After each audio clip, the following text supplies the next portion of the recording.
20 feet cake ಎಲ್ಲ ತರ್ತೀನಿ ನಾನು ಬರ್ತಡೆಗೆ ಹಂಗೆ ಹಿಂಗೆ ಅಂತ ಹೇಳಿದ್ರು. ಇದೆಲ್ಲ ನಿಜನಾ? ಇದೇನಾದ್ರು ಕೇಳ್ಪಟ್ಟಿದ್ದೀರಾ ನೀವು? ಅದಕ್ಕೆ ಟಗ್ಗರ್ ಕೊಡಕ್ಕೆ ಏನಾದರೂ ವಿಚಾರ ಇದೆಯಾ? ಇಲ್ಲ, ಅವೆಲ್ಲ ಸುಳ್ಳೋದು. ಇಲ್ಲೇ ಮಾಡ್ಕೊಂಡು ನಾಶ ಅಂದ್ಬಿಟ್ಟಿದ್ದು. ನಮ್ಮ ಯಲಂಕದಲ್ಲೇ ಮಾಡ್ಕೊಂಡಿದ್ದವನ ಬರ್ತಡೇ ಮಾಡ್ಕೊಂಡು ನೋಡಿದೆ. ಒಂದು 500 ಜನ ಹೀರೋಗಳಿದ್ರು, ಒಂದು 500 ಜನ ಹೀರೋಯಿನ್ಗಳಿದ್ರು, ಇನ್ನೂ ಒಂದು 1000 ಜನ ವಿಲನ್ಗಳಿದ್ರು.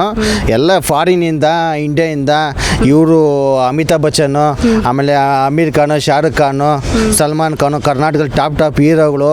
ಅಲ್ಲಿ ಲಾಠಿ ಚಾರ್ಜ್ ಆಗುತ್ತೆ, ಅಷ್ಟು ಹೀರೋಗಳು ಮೇಡಮ್ ಬಂದಿದ್ದು. ನಾಚಿಕೆ ಆಗ್ಬೇಕು ಅವನಿಗೆ. ಅಲ್ಲಿ ಯಾರೋ ಇಬ್ರು ರೀಲ್ಸ್ ಮಾಡೋರು ಬಿಟ್ಟರೆ ಒಬ್ರು ಇಲ್ಲ ಅಲ್ಲಿ.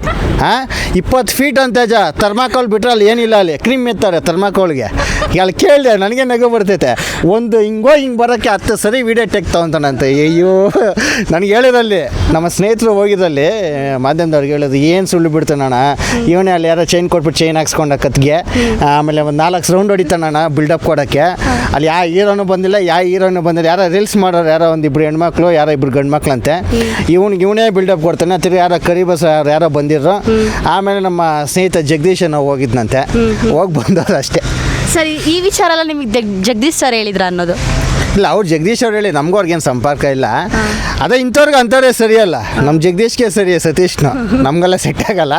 ಅದೇ ಹಿಂಗೆ ಸುಳ್ಳು ಹೇಳ್ಕೊಂಡು ಅಲ್ಲೊಂದು ಏನಮ್ಮನ 1 ಲಕ್ಷ ರೂಪಾಯಿ ಖರ್ಚು ಮಾಡಿರ್ಬೋದೇನೋ. ಇವನು ಅಲ್ಲಿ ಹೋಗಿ ತಿಂದು ಕುಡ್ದು ಬಂದಿರ್ಬೋದು ಅಷ್ಟೇ. ಅದನ್ನ ಹೇಳಿದ್ನಾ? ಇಲ್ಲ ಸರ್, ಅವ್ರು ಹೇಳ್ತಾ ಇರ್ತಾರೆ ಯಲಹಂಕದಲ್ಲಿ ನನಗೆ ಫುಲ್ ಫ್ರೀ ಇರುತ್ತೆ, full bar and restaurant full. ಇದೆ ಜೆಟ್ ಕೊಡ್ತಾರೆ ಮೇಡಮ್ ಅವ್ನಿಗೆ ಹೇಳಿದ್ರೆ. ಇವಾಗ ಯಾರಿಗಾನ ಕೇಳಿದ್ರೆ ನಾವು ಜೆಟ್ ಮನೆ ಮೇಲೆ ನಿಂತ್ಕೊಳುತ್ತೆ ಜೆಟ್. ನಿಮ್ಗೆ ಗೊತ್ತಿಲ್ಲ, ಸತೀಶ್ ಅವ್ರ ಮನೆ ಮೇಲೆ ಹೆಲಿಪ್ಯಾಡ್ ಮಾಡ್ಯಾರ. ಹೆಲಿಕಾಪ್ಟರ್ ನಿಂತ್ಕೊಳ್ಳಿ, ಜೆಟ್ ನಿಂತ್ಕೊಳುತ್ತೆ. ಅಲ್ಲಿ ಎಕ್ಬಿಟ್ಟು ಇಲ್ಲಿ ಯಲಹಂಕಕ್ಕೆ ಅಲ್ಲಿ ಬರಬೇಕಂದ್ರೆ ಜೆಟ್ಟಲ್ಲೇ ಬಂದು ಹೋಗೋದು ಅವರು. ಸರ್, ಇನ್ನೂ ಏನಾದರೂ ವಿಚಾರ ನಿಮ್ಗೆ ಹೇಳ್ಕೊಂಡಿದ್ದಾರ ಅಂತ? ಇಲ್ಲ, ನಮಗೇನಿಲ್ಲ ಮೇಡಮ್. ಅವ್ರ ಕೆಲಸ ಅವ್ರದ್ದು, ನಮ್ಮ ಕೆಲಸ ಅವ್ರದ್ದು.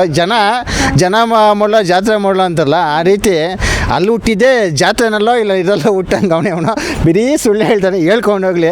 ಆದ್ರೆ ಅವನಿಂದ ನಾವೇನು ಟ್ರೆಂಡಿಂಗ್ ಬರೋದು ಏನು? ನಾನು ಹೇಳಿದ್ನಲ್ಲ ನಿಮಗೆ, ನನಗೆ ಯಾವ ಇನ್ಸ್ಟಾಗ್ರಾಮ್ ಫಾಲೋವರ್ಸು ಬೇಡ.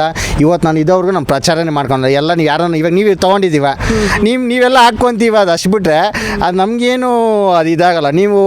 ನಿಮ್ಮ ಕಂಟೆಂಟ್ ಬೇಕಂತ ಎಲ್ಲರೂ ಬಂದಂತ ತೊಗೊಂಡೋಗ್ತಾರೆ ಹೊರತು ನಾನು ಯಾವತ್ತೂ ಫಾಲೋವರ್ಸ್ಗಿಲ್ಲ ಮೇಡಮ್. ನಾನು ನಂಬಿರೋದು ಈ ನಾಡಿನ ಕೆಲಸ ಮಾಡ್ಬೇಕನ್ನೋ, ನಾಡಿನ ಪರವಾಗಿರೋಂಥ ಸ್ನೇಹಿತನ ನಂಬ್ಕೊಂಡಿರೋದು. ಎಲ್ಲ ಫಾಲೋವರ್ಸ್ಗಳೆಲ್ಲ ಬಂದು ನಂಗೆ ಸಹಕಾರ ಕೊಡ್ತಾರೆ. ಎಲ್ಲೇನೋ ಒಂದು ಹಣದಾಗಲಿ ಇನ್ನೊಂದಾಗಲಿ ನನ್ನ ಕಷ್ಟಕ್ಕಾಗಲಿ ನನ್ನ ಜೊತೆಗಿರೋ ಸ್ನೇಹಿತರೆ ಬರೋದು. ಯಾರೋ ಫಾಲೋವರ್ಸ್ಗಳೆಲ್ಲ ಬರಲ್ಲ. 10 ಲಕ್ಷ ಇರಲಿ, ಅವ್ನ ಹತ್ರಕ್ಕೆ ಅಲ್ಲಿ ಏನೋ ಆದಾಗ ಅಲ್ಲಿ ಅಕ್ಕಪಕ್ಕದಾಗಿರೋದು ಸಹಾಯ ಮಾಡೋದು. ಅವೆಲ್ಲ ಸುಳ್ಳು ಮೇಡಮ್ ಅಷ್ಟೇ. ಜನ ನೋಡ್ತಾರೆ ಅಷ್ಟೇ. ಎಂಟರ್ಟೈನ್ಮೆಂಟು ಇಲ್ಲ ಗುಡ್ ಅಂತಾರೆ, ಬ್ಯಾಡ್ ಅಂತಾರೆ, ಇಲ್ಲ ಒಳ್ಳೆಯದು ಹಣ ಅಂತಾರೆ, ಇನ್ನೊಂದು ಇಲ್ಲ ಕೆಟ್ಟ ಪದ ಉಪಯೋಗಿಸ್ತಾರೆ ಅಷ್ಟೇ. ಇನ್ನೇನಕ್ಕೂ ಕಮೆಂಟ್ ಸೆಕ್ಷನ್ ಆಗಲಿ ಇದಾಗಲಿ ಏನಕ್ಕೂ ಉಪಯೋಗ ಆಗಲ್ಲ. ನಂಗೆ ನನ್ನ ವೈಯಕ್ತಿಕ ಇದು ಮೇಡಮ್.